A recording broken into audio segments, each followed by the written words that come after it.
दोस्तों, consumer electronics की बात करें तो आज इंडिया में LG, सैमसंग और वर्लपूल जैसी फॉरेन कंपनीज रूल कर रही हैं। पर अगर हम 15-20 साल पीछे जाकर देखें तो उस टाइम मार्केट में एक इंडियन कंपनी का राज हुआ करता था जिसका नाम था वीडियोकॉन। वीडियोकॉन अपने कलर टीवी, वॉशिंग मशीन्स और एयर कंडीशनर्स के लिए जाना जाता था। लेकिन हैरानी की बात यह है कि जो कंपनी एक टाइम पे नंबर 1 पोजीशन पे थी वो आज एकदम से गायब कैसे हो गई। साथ ही जानेंगे कि कौन था वो शख्स जिसने इस कंपनी को इतना बड़ा बनाया और बाद में डुबाया भी। और ऐसा तो क्या ही हो गया कि जिस कंपनी के सिम कार्ड्स और DTH एक टाइम पे पूरे इंडिया में बिकते थे, आज उसका कंप्लीट डाउनफॉल हो चुका है। तो ये सब कुछ हम डिटेल में जानने वाले हैं।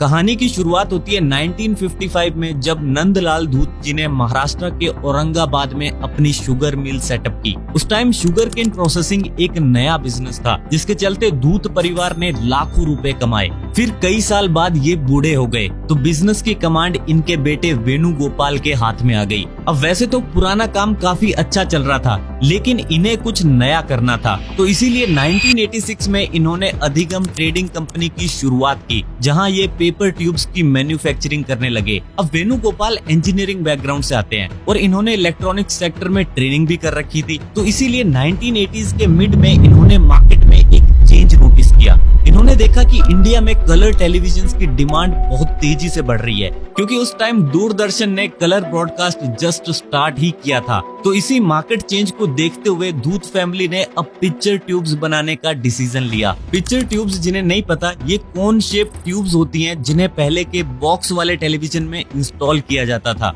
अब पिक्चर ट्यूब तो ये बना ही रहे थे, तो इन्होंने सोचा कि जब टीवी का मेन कंपोनेंट ही हम बना रहे हैं तो इसे किसी और को क्यों बेचना, हम खुद भी तो टेलीविजन बना सकते हैं। और ऐसे 1991 में इन्होंने मास इंडिया के लिए पहला कलर टीवी बनाया और उसी साल कंपनी का नाम भी अधिगम ट्रेडिंग से चेंज करके वीडियोकॉन बना दिया। इससे पहले तक रिच और एलिट क्लास लोग ही कलर टेलीविजन खरीदते थे, क्योंकि मोस्टली फॉरेन ब्रांड्स के टीवी ही उस टाइम पे इंडिया में सेल हो रहे थे और इम्पोर्ट ड्यूटीज की वजह से उनकी प्राइसिंग काफी हाई रहती थी। लेकिन अब ऐसा नहीं था। वीडियोकॉन के इस टेलीविजन के आने के बाद अब नॉर्मल लोग भी कलर टीवी को अफोर्ड कर पा रहे थे, जिसके कारण ये टीवी इंस्टेंटली पूरे इंडिया में हिट हो गया। धूत परिवार ने सिर्फ अपने एक प्रोडक्ट से पूरे कंज्यूमर इलेक्ट्रॉनिक्स मार्केट में तूफान ला दिया था, लेकिन ये तो सिर्फ शुरुआत थी। कलर टीवी के बाद इन्होंने एक और बहुत बड़ा गैप स्पॉट किया और ये गैप था होम अप्लायंसेस मार्केट का। 1990s के दौरान भारत में इकोनॉमिक लिबरलाइजेशन शुरू हो चुका था,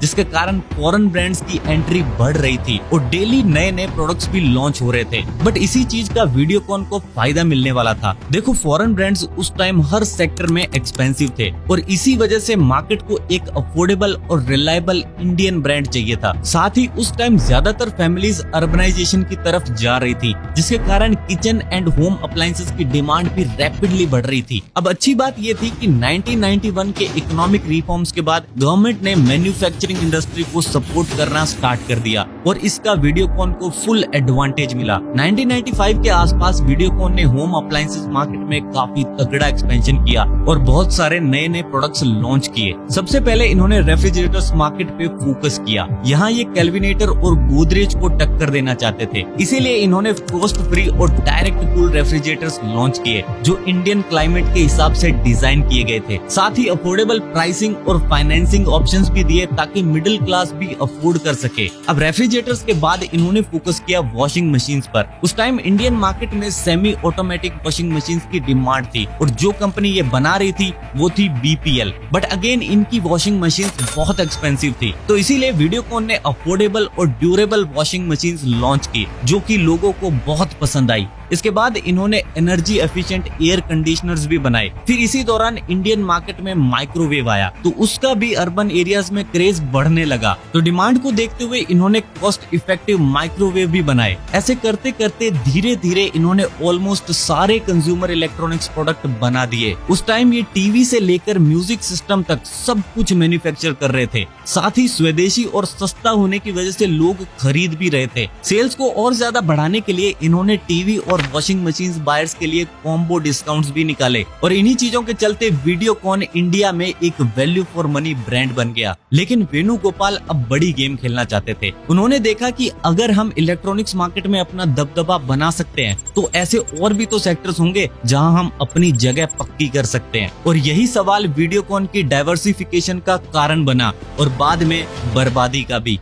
1990s और 2000s के दौरान इंडिया और ग्लोबली भी एनर्जी की डिमांड बढ़ रही थी, तो इसी अपॉर्चुनिटी को देखते हुए इन्होंने पावर एंड एनर्जी सेक्टर में एंट्री ली। फिर कुछ टाइम बाद क्रूड ऑयल के प्राइसेस भी हाई जा रहे थे और उस टाइम भारत सरकार की न्यू एक्सप्लोरेशन लाइसेंसिंग पॉलिसी भी आई थी, जो प्राइवेट प्लेयर्स को ऑयल एंड गैस सेक्टर में एंटर होने की परमिशन दे रही थी। तो इसी वजह से वीडियोकॉन ने ऑयल एंड गैस में भी भारी इन्वेस्टमेंट कर दी। इसके बाद 2007-8 में इन्होंने देखा कि भारत का टेलीकॉम सेक्टर बहुत तेजी से ग्रो हो रहा है और मोबाइल यूजर्स भी लगातार बढ़ते जा रहे हैं। ऐसे में एयरटेल, रिलायंस, टाटा और आइडिया जैसे प्लेयर्स मार्केट में अग्रेसिवली ग्रो कर रहे थे। तो इन सब को देखते हुए वेणुगोपाल जी ने टेलीकॉम सेक्टर में एंटर होने का मन बना लिया। 2008 में डिपार्टमेंट ऑफ टेलीकम्युनिकेशंस ने वीडियोकॉन को 2G टेलीकॉम लाइसेंस और स्पेक्ट्रम एलोकेट किया। वीडियोकॉन ने नेटवर्क इंफ्रास्ट्रक्चर के लिए ग्लोबल टेलीकॉम वेंडर्स के साथ टाई अप किया और कई शहरों में टावर्स इंस्टॉल करवाए। इसके अलावा ब्रांडिंग और मार्केटिंग कैंपेन्स पर भी हैवी इन्वेस्टमेंट्स की। फाइनली 2009 में इन्होंने अपनी टेलीकॉम सर्विस का ट्रायल लॉन्च किया। पहले कुछ सिटीज में लिमिटेड सर्विसेज दी गई, लेकिन धीरे धीरे ये हरियाणा, पंजाब, गुजरात और MP जैसे स्टेट्स में एक्सपेंड करते चले गए।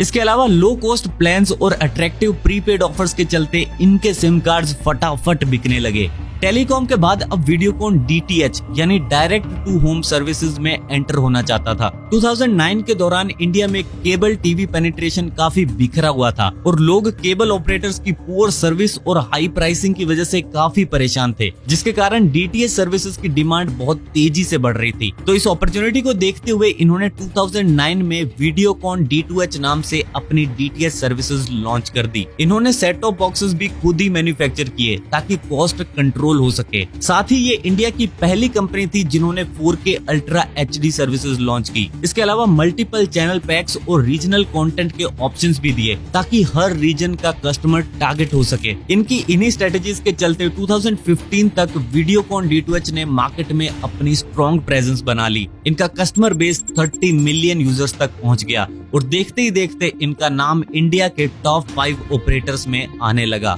लेकिन वेणुगोपाल यहाँ भी नहीं रुके। 2010 और 11 के टाइम इंडिया में रिटेल इंडस्ट्री भी बूम पर थी। इसमें रिलायंस रिटेल, क्रोमा और बिग बाजार जैसे ब्रांड्स मार्केट कैप्चर कर रहे थे। तो इसी ट्रेंड को देखते हुए वीडियोकॉन ने भी अपना खुद का इलेक्ट्रॉनिक्स रिटेल चेन लॉन्च करने का फैसला किया। इन्होंने अपने रिटेल बिजनेस का नाम रखा नेक्स्ट रिटेल। साथ ही across India 500 plus stores open किए, जिसमें टीवीज, रेफ्रिजरेटर्स, मोबाइल्स और लैपटॉप्स जैसी चीजें रखी गई। स्मॉल सिटीज और टाउन्स में भी एक्सपेंशन किया गया ताकि मास मार्केट कवर हो सके। यानी देखते ही देखते कुछ ही सालों में वीडियोकॉन हर जगह पहुंच चुका था। ये शाहरुख खान से एड्स करवा रहे थे, आईफा जैसे शोज प्रेजेंट कर रहे थे और यहाँ तक कि IPL टीम को भी स्पॉन्सर कर रहे थे। लेकिन फिर कुछ ऐसा हुआ कि वीडियोकॉन का ये करोड़ों का बिजनेस बिखरने लगा और कुछ ही टाइम में ये बंद होने की कगार पर आ गया। तो चलो जानते हैं उन रीजंस के बारे में जिनकी वजह से इतना बड़ा बिजनेस एम्पायर आज पूरी तरह से खत्म हो चुका है। सबसे पहले जानते हैं ऑयल एंड गैस सेक्टर के बारे में। 2008 से 11 के बीच में वीडियोकॉन ने ऑयल एक्सप्लोरेशन प्रोजेक्ट्स में डेट लेकर बहुत सारा पैसा इन्वेस्ट किया, इस उम्मीद में कि बाद में अच्छा रिटर्न देखने को मिलेगा। लेकिन हुआ बिल्कुल उल्टा। मात्र 3-4 साल में क्रूड ऑयल के प्राइसेस $100 पर बैरल से गिरकर $30 पर बैरल तक आ गए, जिसके कारण वीडियोकॉन का ये बिजनेस सस्टेन नहीं हो पाया। डेट की बात करें तो सिर्फ इस ऑयल एंड गैस बिजनेस के लिए इन्होंने 22,000 करोड़ का कर्जा ले लिया था और कंपनी की हालत ऐसी थी कि ब्याज देना भी मुश्किल हो गया। इसीलिए SBI, ICICI और बाकी फाइनेंशियल इंस्टीट्यूशंस ने मिलकर इस कंपनी को NPA यानी नॉन परफॉर्मिंग एसेट डिक्लेयर कर दिया और 2019 के आते आते ये बिजनेस कंप्लीटली कोलैप्स हो गया। इसके बाद बारी आती है टेलीकॉम सेक्टर की। 2008 में जब 2G स्पेक्ट्रम का ऑक्शन हुआ तो वीडियोकॉन को इस स्पेक्ट्रम का लाइसेंस सस्ते में मिल गया, पर बाद में CBI ने जब इंक्वायरी की तो पता चला चला कि ये एक बहुत बड़ा स्कैम था। असल में कोई ऑक्शन हुआ ही नहीं था, सिंपली सिर्फ बड़े प्लेयर्स को ही लाइसेंस इशू किए गए थे। और जब इस स्कैम का पता चला तो सुप्रीम कोर्ट ने वीडियोकॉन के साथ साथ 121 कंपनीज के लाइसेंसेस को कैंसिल कर दिया, जिनमें एयरसेल भी शामिल थी। यानी वीडियोकॉन ने लाइसेंस को खरीदने में जो पैसे लगाए वो भी गए और खरीदा हुआ लाइसेंस भी गया, और अब वापस लाइसेंस लेने के लिए इनके पास पैसे नहीं थे। इसीलिए मार्केट इशू के चलते इन्होंने अपना बचा हुआ बिजनेस भी एयरटेल को बेच दिया। नेक्स्ट है डीटीएच सेक्टर। शुरू में तो वीडियोकॉन D2H ने बहुत अच्छा परफॉर्म किया, लेकिन धीरे धीरे टाटा स्काई और डिश टीवी इनकी मार्केट छीनने लगे, क्योंकि उनकी प्राइसिंग और सर्विसेज दोनों ही वीडियोकॉन से बेटर हो चुकी थी, जिसके कारण लोग भी उन ऑपरेटर्स की तरफ शिफ्ट हो गए। इसके अलावा 2016 में इंटरनेट यूजर्स भी तेजी से बढ़ने लगे, जिसके चलते डीटीएच का कस्टमर बेस वैसे ही गिर गया, और जब बिजनेस फायदा ही नहीं दे रहा था तो उसे रख के भी क्या करते। इसीलिए 2018 में वीडियोकॉन D2H और डिश टीवी को मर्ज कर दिया गया। इसके बाद इनके रिटेल स्टोर्स की बात करें तो वो शुरू से ही कुछ खास परफॉर्म नहीं कर रहे थे, और जो थोड़ा बहुत बिजनेस था वो भी फ्लिपकार्ट और अमेज़न की वजह से खत्म हो गया।